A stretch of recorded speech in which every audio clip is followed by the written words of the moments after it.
Hello everyone, welcome back to Blabbing with Booksellers, a Waterstones Brighton podcast. We've had authors on before, we've had booksellers in store, and I've got a guest I'm really excited about today. We've got, at this point, a legendary music video director in the form of Tim Pope. This is someone who has worked with Susie and the Banshees, The Cure, with Queen, with David Bowie, Paul McCartney. The list is endless. And thank you so much for popping in. I'm really excited to see you. Well, it's very easy for me to come here because I live just up the road, and these days I'm sort of Brighton based, if you like. So it's lovely, and I've crept into this store many a time.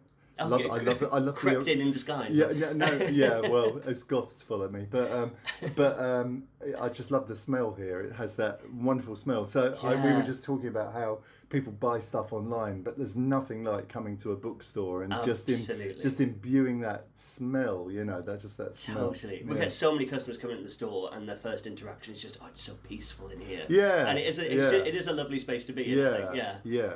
Very chilled out. So we're here to talk about your book, your new book, your book called I Shoot Rockstars, The Wild Adventures of a Music Video Director. It's coming out on 13th of August 2026. So and in the States it's coming out on a company called Diversion on September the 1st, so it's slightly delayed for the States. Yeah. Good to know. Yeah, so let's start there. Like, throughout your whole career, why is now the time for the biography? Why has that come about at this point? I knew you were going to ask me that. I guess it just happened. I didn't really think about it. I sat down one day. Actually, it was inspired because I found a friend of mine who's the singer of a band called Matt Johnson. Yeah. Matt, who's just written a book, a marvellous book actually, which is part of my summer reading list, which I shall come to later on. Yeah. But Matt actually phoned me one day and he said, I was obviously going over to his place in the 90s, and David Bowie was trying to track me down. Right. And he left a message on Matt's answering machine, and Matt found it like about 4 or 5 years ago, and it's like David leaving a message for me trying to track me down. And I'd always really avoided the idea of writing a book. I'm very loyal to a lot of the people that I work with, and I wouldn't tell loads of dark stories or whatever. It's just not my nature. But and trust me, I could. But no, so I heard this tape, and suddenly it's like all these ideas, all these stories came from within me.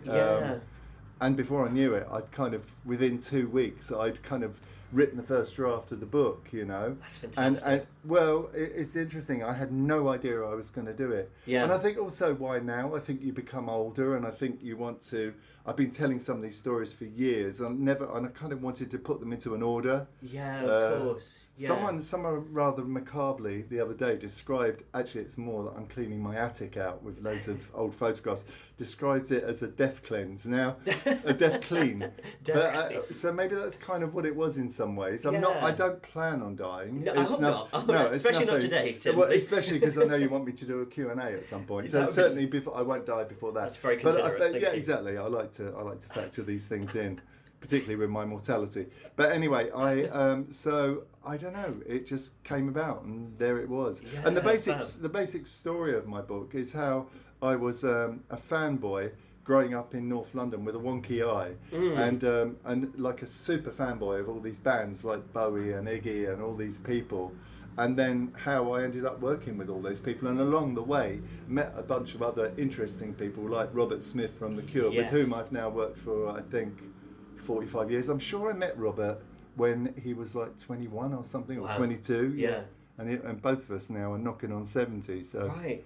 It's fantastic. Like in the process of like writing the book and compiling the material for it, are you someone who's generally quite reflective on what you've done and the experiences you've had, or was this an opportunity for you to really kind of look in the rearview mirror a bit?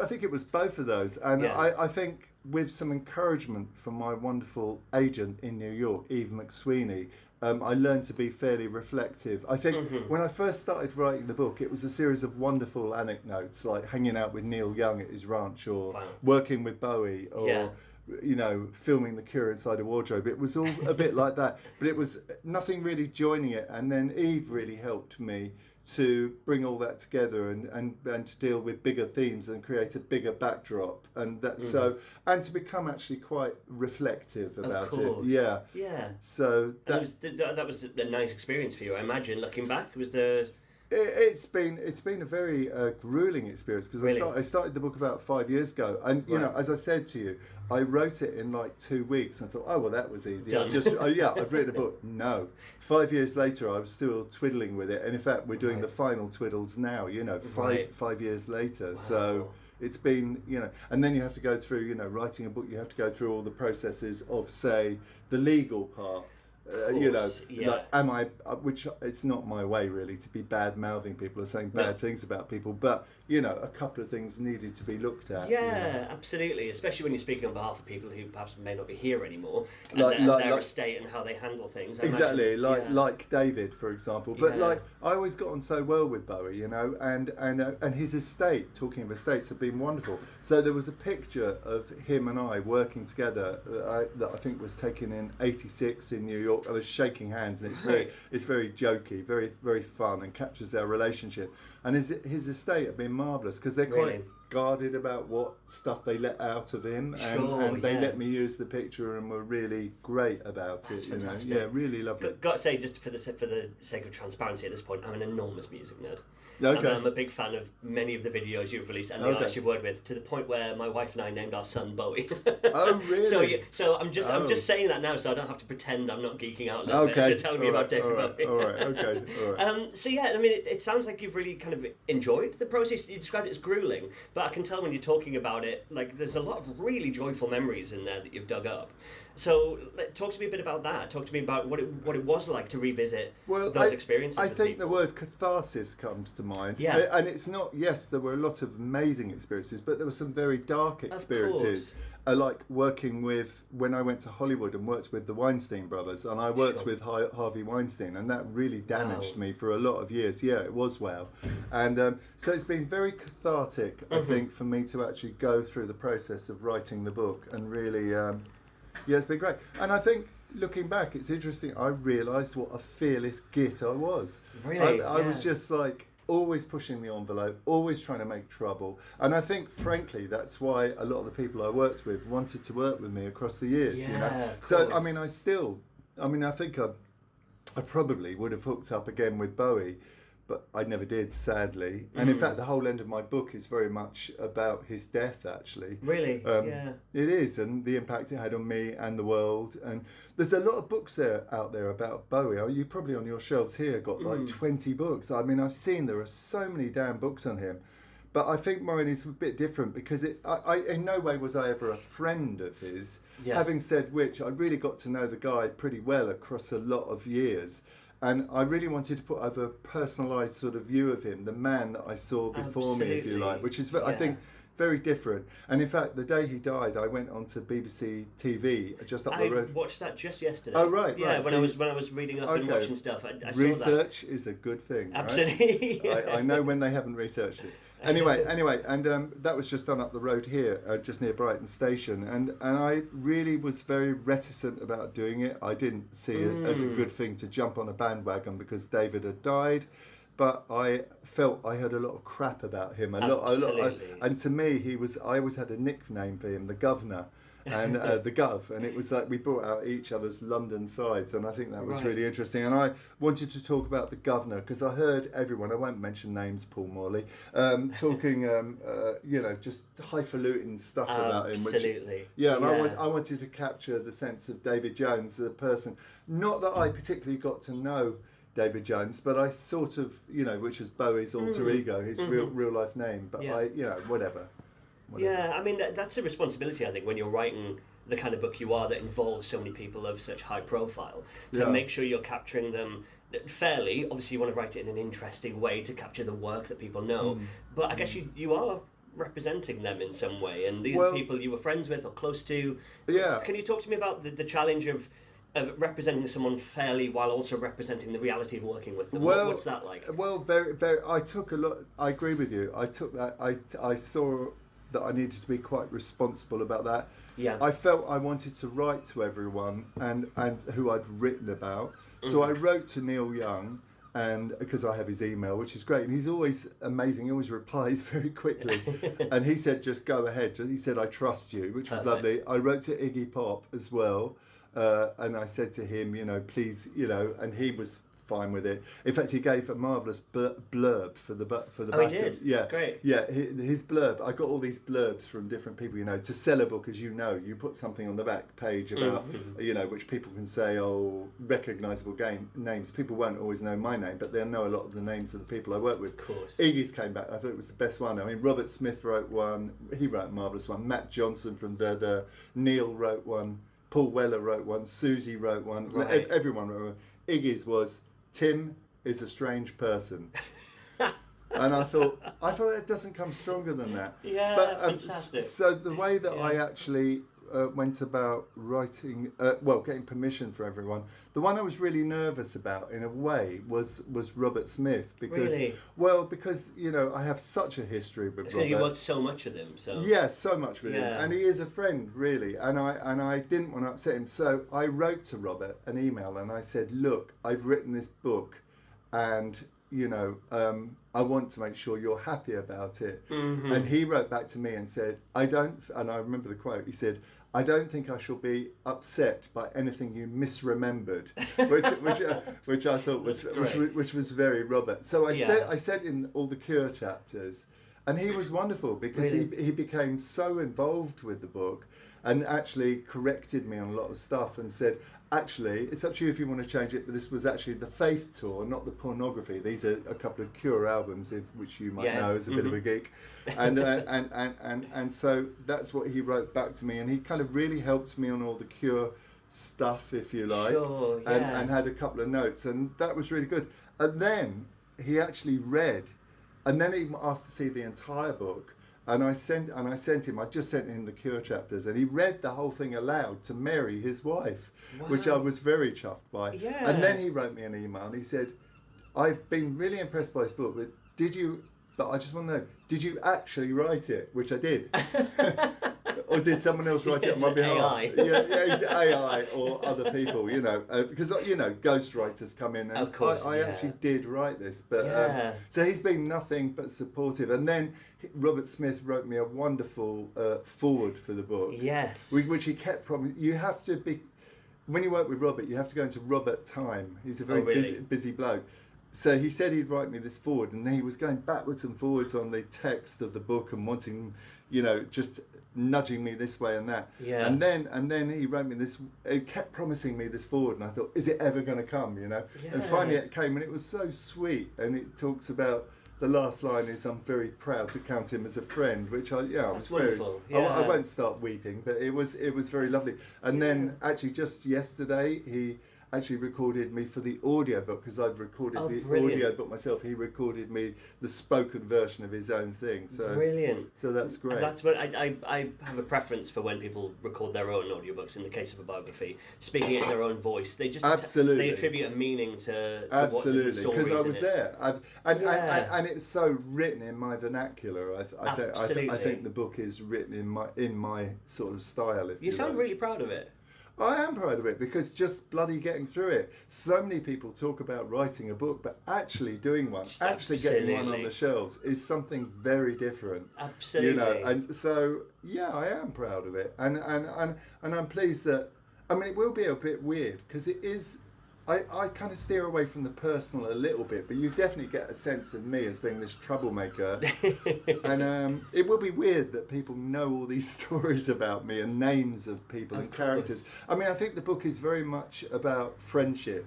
It's about that. That's what I would say it's about. I would say that's a very strong theme in the book. Absolutely. Which is my long-term friendships, be it working friendships or whatever, with these people. You know, there are 4 people I as I say, I would have worked with Bowie, I think, probably, again. But, you know, I still work with Neil Young, on and off, maybe every 10 years. They're Matt Johnson and Robert, obviously. I'm about to do, I hope, a 50th anniversary documentary of The Cure. Oh, fantastic. So, yeah, wow. which the fans are really excited by, which will be for cinemas, and I'm very excited about that. Yeah, of course. Yeah. So you talk. I totally hear you saying that it's a book about friendship and the relationships formed with these people.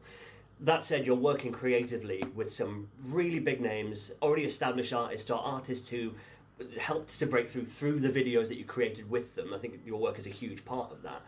Talk to me a bit about working with these kind of huge personalities who have really kind of distinct artistic styles, and how you worked alongside that. Or was it like always kind of coherently alongside that? Was it fictitious almost? What was that a bit like, working with people like Freddie and with Robert Smith? And... Well, Freddie Mercury, you're talking about, from Queen, with whom I worked. I think one of the things I describe myself as in the book, and which is a phrase that I've used repeatedly, is that I'm like a bespoke tailor. Yes. That people come to me to get a suit. Sorry about the noise in the background. We were in Brighton. Oh, it's fine. We record in an open shop, so they're used to a bit of chatter. Yeah, that's good. But so what was I talking about? I was talking about a bespoke tailor. Oh yeah, I was a bespoke tailor. So I think you go to other people if you want an off the peg number, like this is what I do. Here's my style. Binds that. Yeah. I never did that. Every suit I cut for someone was actually built specifically for them. Yes. And that bespokeness was, I think, key to my work. Yeah. And was that kind of bespoke tailoring for the artist specifically, or for the song in question, or a bit of both? Or... So one of the things that I think I did, because I worked with people time and time again, like Neil Young or The Cure or was I got to know the people like a tailor. When they were in the area, they kind of popped into my shop, if you like, and then we would talk about the specific song. But I had a more overall circumspect view of them, if you like, and that's how I worked as a tailor. So I think people work very differently these days. I think record companies are a lot more corporate, and I think I was that's the last thing I was, and in a way that's why I wouldn't dream of making videos these days, because my thing was my access with the bands and me getting to know them pretty much as people, and discussing stuff with them, like how would you what do you want this suit to do as such, without pushing that metaphor. But absolutely, and I think that's really clear in your work. I used the wonderful excuse of this chat to rewatch a lot of your videos yesterday, and I was chatting to my colleague Stephen in the store just this morning, and we both said one of the things you did really, really well in your videos, regardless of who you were working with, was paint that front person as a star, as someone to be adored. You really highlighted the very natural charisma of Susie Sue, of Robert Smith. Yeah. So how were you kind of structuring that within the work you were doing? Because you're building an image for the entire piece, you're building an image of the band, but at that time, music video was in some cases the most visible artist got.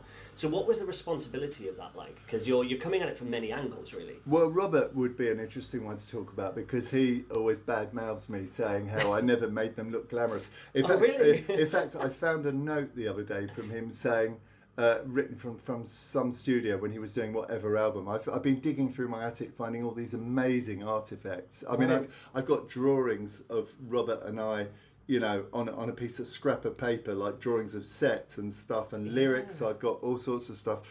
So he always says, and there was one piece of paper that I found which was hilarious, where he's written to me, "We want to look very glamorous in this," underlined, "unlike some of the other work." So I don't know. What was your original question again? No, just how do you balance the responsibility of kind of, you're there to kind of represent and showcase the song artistically with creative vision, but you're also there kind of highlighting the artist as this kind of cool, accessible, interesting act. So where's the kind of the creative line there for you? Well, I again in the book I talk about this as the crawl space. CRAWL. So that's a thing underneath American houses. So when I was working on a song, I would always go into the crawl space of that song, and I would go crawl inside it, have a look around, decide what I saw. So something like Close to Me, where I filmed it in a wardrobe. The music is really claustrophobic and sweaty and up close. So I took that literally, according to Robert, and filmed it inside a wardrobe to create that feeling of claustrophobia, if you like. So so I don't know.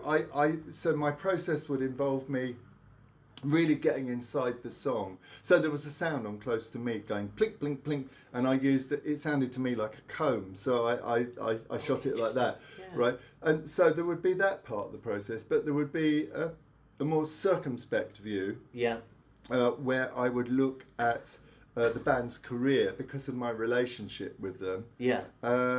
And then loads of stuff really, and I'd pull that all together and then we'd end up shooting. But what you've got to remember, and some of the things I realised when I looked back, was the incredible speed of turnover of these things. Absolutely, yeah. I would get a track on a Friday evening and we would be filming, I think we're Close to Me and Why Can't, other videos with The Cure, which in a way have become, I hate the word iconic, but they have become like that. They have. But you know, there was probably 3 days notice to come up with the idea, to actually conceive it, to build the sets. This is the way. Yeah. And because we managed to pull it off, people just kept coming back and asking you to do more and more. And did you enjoy that though? Because I know, like, I have an artistic background in a different field, and I always found that I always called it that artistic crunch, where you don't get a chance to overthink things. You have to work on impulse. You have to make a lot of snap decisions and commit to them. Did you thrive in that time crunch? Absolutely. I go further and say I like a wall to bang my head against. That's what I always say. I need that pressure. Yeah. That pressure is a wonderful thing. Totally agree. Because and in fact, because I'm not a grown-up writer, because I'm not a writer, I had to use that process in writing the book. Yeah. So a lot of this book, I'm not as nocturnal a person as say Robert Smith, but a lot of it was written through the night because, or actually very early in the morning, because one of the important things for me with the writing was to get myself out of the way. And I know that's slightly paradoxical because I'm writing about myself or what I've done, but to get myself out of the way was very important. Yes. And not do clever writing, which I was very prone to doing. And do you think that came just naturally with the pressure of, oh God, I'm writing a book, quote unquote? Well, it wasn't, because, you know, I started writing it and I had no idea it would get published, and it was actually quite difficult to get published. But it's I don't want to use a parallel with the Beatles, but how many times did the Beatles get turned down? Yeah. But, you know, okay, I'm not saying I'm the Beatles or anything. But I got turned down a lot for the book, and I hope those people regret it. Yeah. he said resentfully. But then in the end, I found the right publisher and headline, and they've been wildfire, and they've been incredible. It's fantastic. All the team there. There's a woman called Lindsay who's helped me edit it, and Alex who runs it, and the whole team there have been incredible. And supportive of the whole process. Absolutely. Well, I understand why, because I think it's such a unique perspective, and I can't think of another book where a music video director has told their side of the story from their side of the lens, their side of the process, working in quite a unique space. We're not talking about like live gig performance or in the studio. We're talking about a different medium that I don't think I've read about before to this kind of extent. No, but I one of the important things I've done with the book is we put QR codes at the end of every chapter. Oh, brilliant. So what people can do is you read about the story, you read about me singing, making In-Between Days with The Cure or with David Bowie or this or that, and then at the end there's a QR code, so with your phone it takes you through. Then you look at the video, right? And then you see it from a different point of view. Yes. You see it and that's the thing that I wanted to do. Yeah. So, you know, I think the idea of a music video director writing a book is maybe not that enthralling. However, I was someone who was there on the front line with a load of quite interesting and amazing people. So an amazing time as well with the birth of MTV. Suddenly music videos became such a hugely, not just relevant, but vital piece of media as part of a press kit for a band, right? So well, that's an interesting point, because, you know, say with The Cure, I don't just want to go on about The Cure, because I work with many bands, but with The Cure, I talk about a moment where we used to just meet up and make these videos in these studios, and then I didn't think anything more about it. They'd go out the door, and then we'd do the next one, and then I'd come back with that band or whatever. And so I did that with The Cure. You know, I'd shoot The Walk, or then I'd shoot Love Cats or whatever. I'd do all this stuff, and then I watched Love Cats again last night, and it just had me smiling throughout. My wife and I were sat just thoroughly enjoying it. Well, what's really good, as I say about the book, is it puts you into that night. How we stole into an apartment. So what I hope, when I'm sort of saying, and I'll go back to my other story in a moment, but what I'm sort of saying is I hope this isn't just a music video director. I hope it's something slightly bigger than that. I think it's a good yarn, actually. It's a window into that. And my whole move to Hollywood, which maybe we can come on to in a moment. Totally, yeah. But anyway, I never realised that anyone watched these damn videos. We made them, and it was me with my mates dicking around, and we'd make these little films, and then they'd go out. I didn't realise so many people had seen it till one specific night. So the Cure, when I first met them, were like an art rock band, I think you could say, I don't know, or an indie band, whatever. Everything came into focus one night when I was with the Cure in New York at a place called Giant Stadium, and it was their first ever big gig. Wow. Yeah. And to me, they've been this bunch of, well, I call them the Herberts. They were this bunch of Herberts who I used to meet up with. We used to make these videos. I had no idea anyone saw these videos. Yeah. So I'm standing backstage with the Cure, and I tell this story in the book. And Robert was there, and they were all there about to go on. Everyone was excited, da-di-da-di-da, their first big gig. And then Robert said to me, he said, "Oh, we've got to go on and play now." So I walked with them towards the stage, and there was, I can see it now, this big ramp, and they went up, and the sound of the roar of that crowd hits me in the belly now. Wow. 45,000 people. See, there's nothing like that, is well, there? no, there isn't. But what was weird for me about that specific experience was I didn't realise anyone saw our videos. Yeah. I went out to the front, so I'm talking about MTV really. Yeah. And then I went out to the front and I saw this stadium up to the rafters, and I was like, my God, all these people have seen my videos, and that was quite an extraordinary moment. It's fantastic. I have to say. I can absolutely appreciate that. I think for me, I remember as a little kid, MTV and similar channels were kind of vital as part of my music experience. Yeah. I'd be excited for a new song to come out. Yeah. In part to see what the music video that attached to it was, because it would enhance the experience or give a very jarring experience of what I thought the song was about. Well, that was the thing. Yeah. That was the thing. I feel a lot of videos, and I'm demonstrating this with my hands, which isn't ideal, but I think, you know, here's the soundtrack. Yeah. All right, here's the soundtrack, and then a lot of videos, the images sit on top of it, and there's no correlation between the two. Agreed. Yeah. What I tried to do, because I talked to you about this process of the crawl space, was now I'm interlocking my fingers, which is to simulate the sense of, I tried to create videos that were born at the moment that the song was born. Gotcha. And therefore there they was literally go hand in hand. Yeah, or finger in finger in this case. Yeah. Yeah. So I literally that's what I tried to do. Yeah, fabulous. Yeah. And I think again that really comes across, because I like when I was researching your videos and reading what people have said in the past, and I was familiar with a lot of your work anyway. A lot of them say that, you know, that the videos are kind of like interesting and quirky and quite energized and stuff, but there is an inherent kind of darker undertone to a lot of your work. There is a claustrophobia. There's a very pronounced kind of sense of surrealism. Definitely. And was that something you were like bringing in very intentionally as contrast, or? I just wanted to create as much trouble as I could, and that became amazing. Rare. Yeah. You know, I mean, there are so many funny stories in the book which we haven't got time to go into now. But me dressing Freddie Mercury as a giant Mediterranean prawn. I mean, how? So that was your idea, or was well, that? it was. I went to Munich and I was going to shoot this video. It's a hard life, isn't it? I'll let people watch the film and read the book for that. Buy the book. Yeah.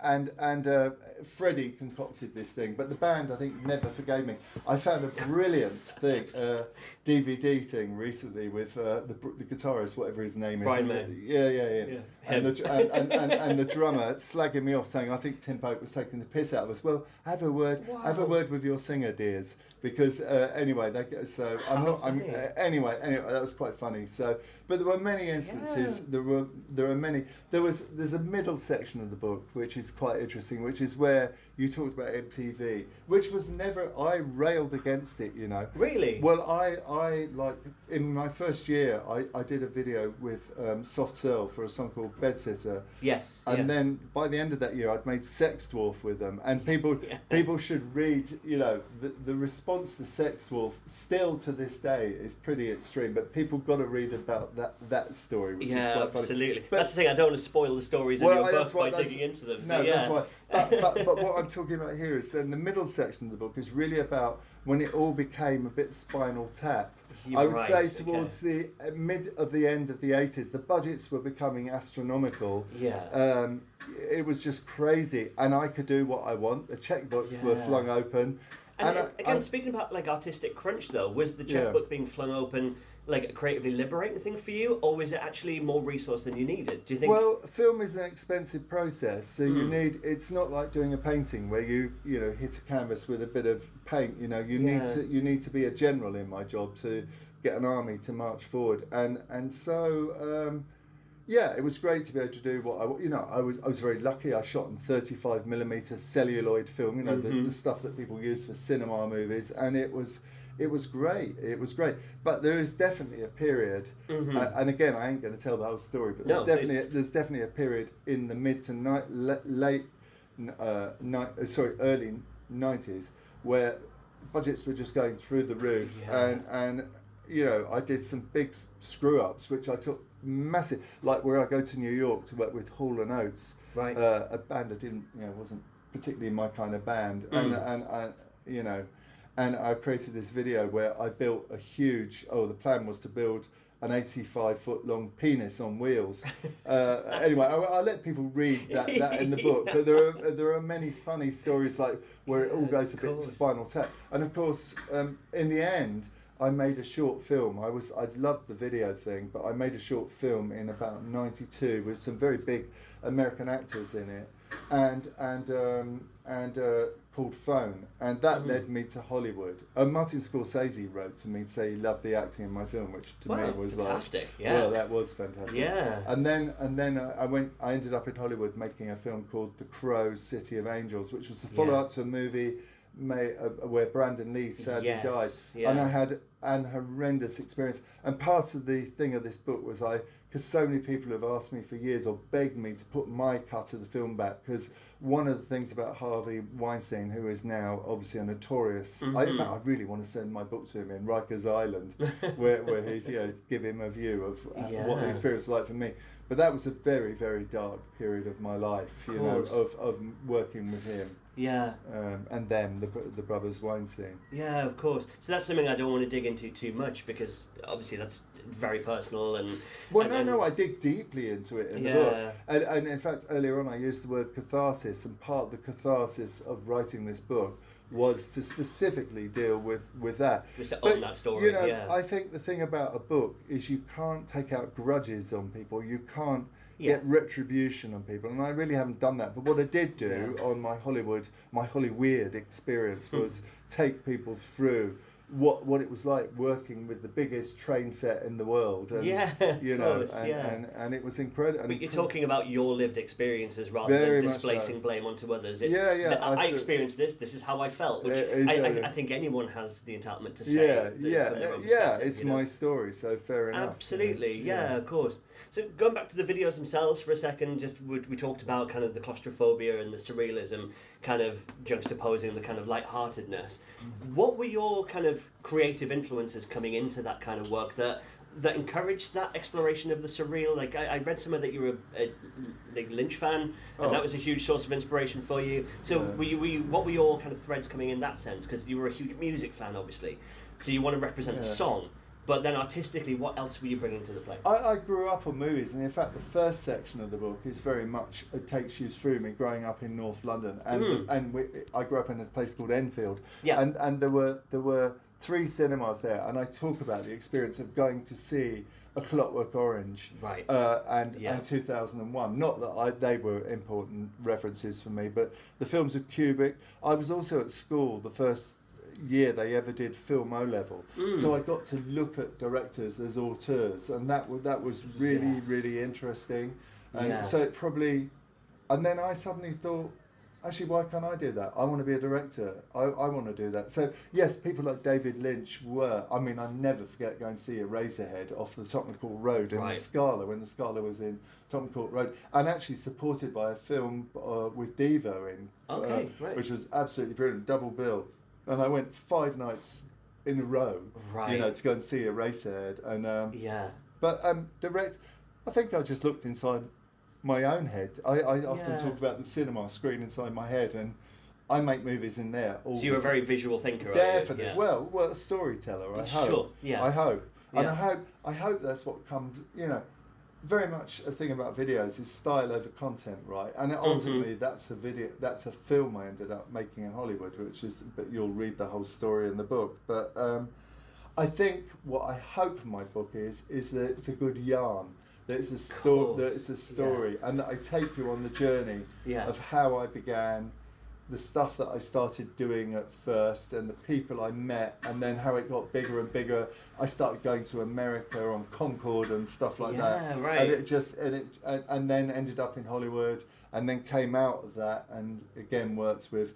One of the greatest things I ever did was filming Bowie's 50th birthday party. Yeah, I read about this. Yeah, oh, what was that experience? I mean, not to spoil the book, but Yeah. like, what are your pervasive memories of that? Well, he phoned me up and he said to me. Because you've not worked together for a little bit of time at that point, right? I think we had. Had No, you? yeah, we Yeah. had, because I went through the periods of working with him as David Bowie and then as Tin Machine. Yeah. Which Yeah, was an that's interesting period, which the fans didn't. And I talk about that. I Yeah. talk about that whole period of how I first met him in a grand hotel in New York in about '87. I remember him opening the door, and I'd recorded this song with The Cure called "I Want to Be a Tree," and he opened the door and he sang to me in his best Anthony Newley voice, "I want to be a tree, yeah." So and then how I worked with Tin Machine, and how then I met him in motels at the side of motorways in Europe, Right. and it was a whole different hotel experience. But he was it was like Ziggy Stardust, a sort of an existential breakdown for Ziggy Stardust or something. So, but when I came to the concert, well, the most amazing thing was working with Lou Reed, which I won't talk about. But I worked with Lou Reed and David, and had a lot of amazing experiences around that period. Yeah, of course. See, that's something I need to now go and find, because I've not seen that footage. Oh God, I've not seen that. I tell you, one of the best bits. Well, there's Lou Reed and David is Yeah. really amazing. But one of my favourite bits is not a band I totally love. Is David with the Foo Fighters. Oh yeah, I'm a Foo Fighters fan. Yeah. And they did this song called "Hello Space Boy," and which is not one of my favourite songs. Yeah. But the version with the Foo Fighters, It's oh great. my god, it's incredible. In fact, I Oh, was standing fantastic. with David because it had 3 drummers on it, and it was incredible. Wow. But okay. and Robert Smith, of course, was there. So Yes. I talk about all anyway, but I can't tell all the stories. No. Well, because we want people to buy the book. right? Absolutely. Well, that's my viewing sorted for tonight when I go home after my shift today. Great. But yeah, no, I just we're going to wrap it up there, roughly. But thank you so much for popping in to talk about your Would book. you want me to talk again. about any books? Or? Yeah, we will in just a sec. I'll just I'll plug your book. Okay. I Shoot Rockstars: The Wild Adventures of a Music Video Director, out in Britain on 13th of August 2026, and you said in the States.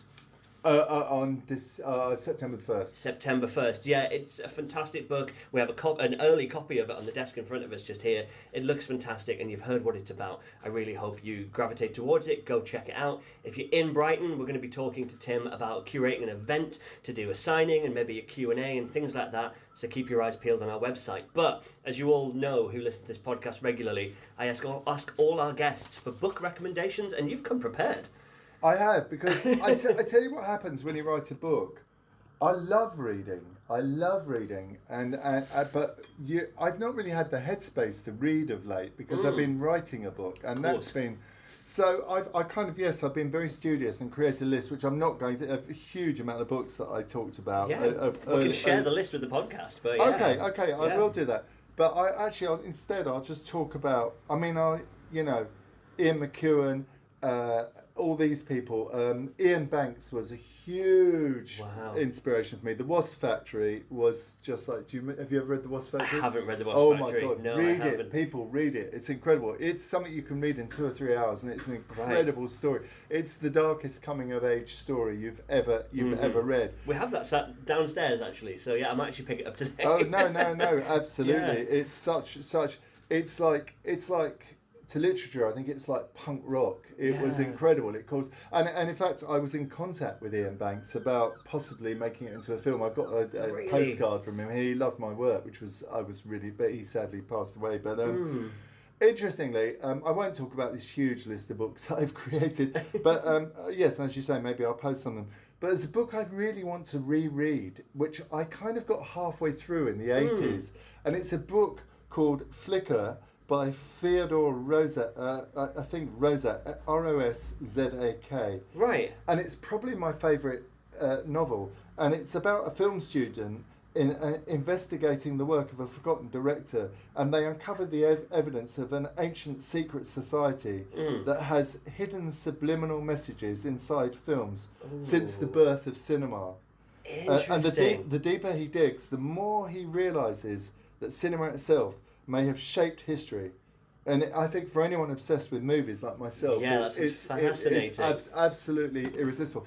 So I kind of read the first part of this book in the 80s. So I'm going to probably go look, see if it's on your shelves. Yeah, we'll have a look for you. Because I would like to buy it again. I'd like to read the second half because I never finished it. Interesting. So, but still clearly very impactful for you, given oh my God. conceptually. But it was because I remember when I read it that it was someone who, it was just like, it was someone writing about who knew cinema. Yes. And then this summer, I've got a list here, summer reading for me. It's Kill a Mockingbird. I'd never read it. Wow, yeah. I mean, classic for a reason. Yeah. Classic for a reason. Exactly.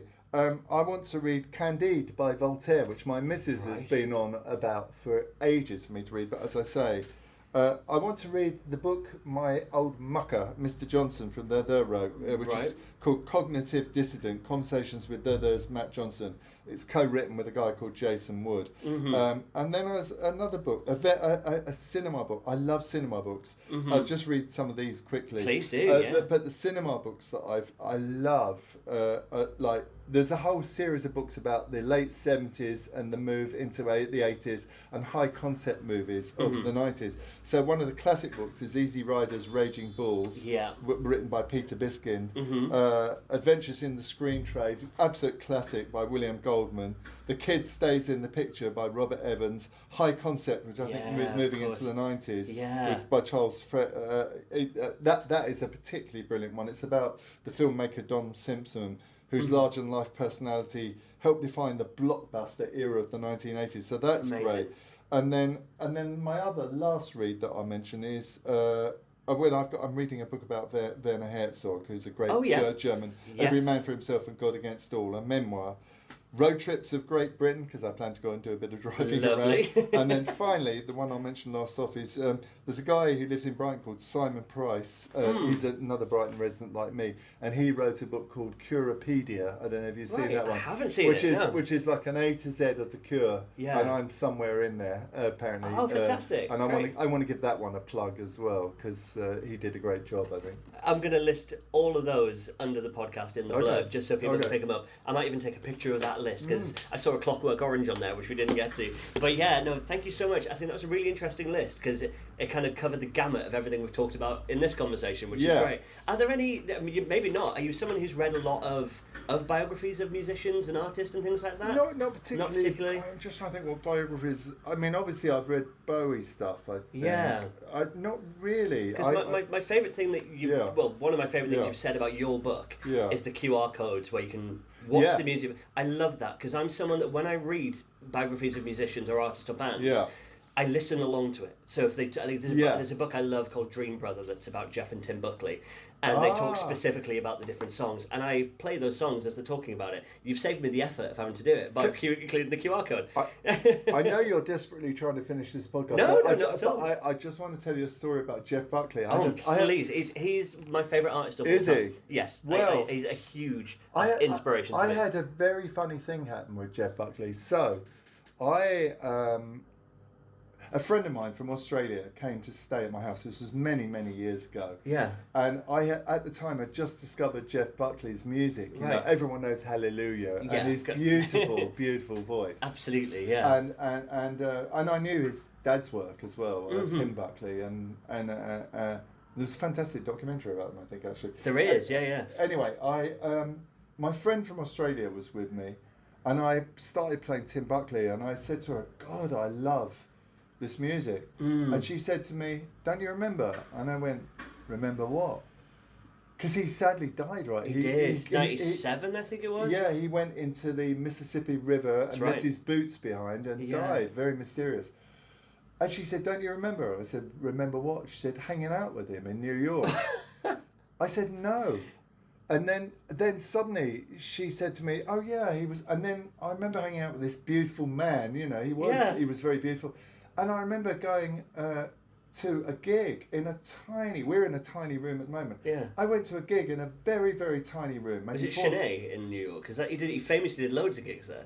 Well, it was a corner cafe. That's Sinead, yeah. Oh, was it? Yeah, there's a recording called Live at Sinead of one of the sets he did at that, because he famously used to rock up there every weekend with his guitar. Oh, well, this must be... Oh, well... Yeah, so you attended one of the Sinead gigs, which are legendary now. Well, she said to me, and then I remember sitting in this thing, we went there with him, and I remember, it's not a thing I tell in my book, actually, it's not a story, I mean, you can't tell everything. Of course. And I remember him standing in the corner playing, but years later I worked out that was Jeff Buckley. How amazing is that? Yeah, it was amazing. Wow, I've met people who've seen Jeff Buckley play before. That's the coolest story that I've ever heard, because there's like a double LP of his Sinead set that was recorded before he then was taken on and released Grace as an album and all of that. Yeah, of course. But yeah, you can tell you've ignited my passion for Jeff Buckley. Oh, but good. Very interesting. Yeah.